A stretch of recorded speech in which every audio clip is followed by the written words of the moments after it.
tradizione è da tantissimi anni. Il San Martino, come molti sanno, era il giorno che pagavi l'affitto e quindi dovevi portare l'affitto e quello che produceva la terra, doveva portarlo al padrone, i mezzadri, e dovevano pagare l'affitto.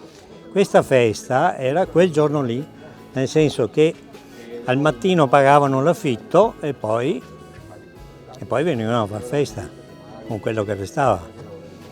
Qui c'era l'asta del fieno, l'asta delle castagne, l'asta di tutti i prodotti della terra e quindi è tantissimi anni, più di 100 anni che fanno questa festa qua. Poi è andata un po' a morire. L'abbiamo ripresa noi circa più di 30 anni fa, con noi abitanti qui del Colmello. Abbiamo cercato di riprendere non con l'asta dei prodotti, ma con una festa che ricordasse questo giorno. Siamo contentissimi perché la giornata è stupenda e il San Martino ci ha dato l'ultima estate di San Martino molto bella, calda, si sta bene, si beve, si mangia in tranquillità, sempre con un sorriso in bocca. Però anche la tradizione ci racconta della storia di San Martino, che era questo nobile che faceva il guerriero, era un soldato e si tagliò il mantello per darlo ad un povero che stava morendo fuori dalle mura della città, per salvarlo e proteggerlo dal freddo dell'inverno. Poi da quel momento lì San Martino ebbe la vocazione e cercò di trovare la sua strada aiutando gli altri, quindi un santo molto vicino ai poveri. In questo caso poi la sua storia si diffuse in tutto quanto il territorio e cercarono di acclamarlo come vescovo. Lui non voleva, si rifiutava perché voleva rimanere fra gli umili e quindi si nascose in una stalla, soltanto che la sua presenza venne annunciata, notificata a quelli che lo cercavano appunto dal clamore che le oche all'interno della stalla fecero e purtroppo lo fecero scoprire e da lì San Martino divenne vescovo.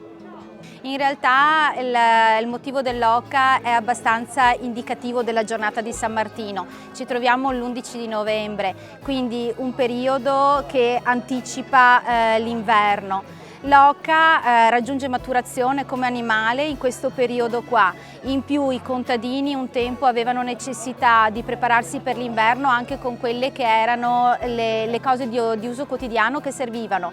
Quindi utilizzavano ad esempio le penne delle oche che venivano macellate per preparare i piumoni per l'inverno. Noi asolani veniamo riconosciuti come una comunità unica, cioè quelli di Asolo. In realtà all'interno della nostra comunità ogni colmello, ogni via si sente di appartenere ad un gruppo e il gruppo di San Martino è un gruppo molto coeso, è un gruppo che si dà sempre grande affare e a cui va il merito assolutamente di mantenere viva questa tradizione naturalmente della giornata dedicata al santo, quindi con la messa, ma anche con questo momento conviviale. Siamo su un sito che è poco dopo del 1200, che fa parte non solo della storia religiosa ma fa parte anche delle nostre tradizioni.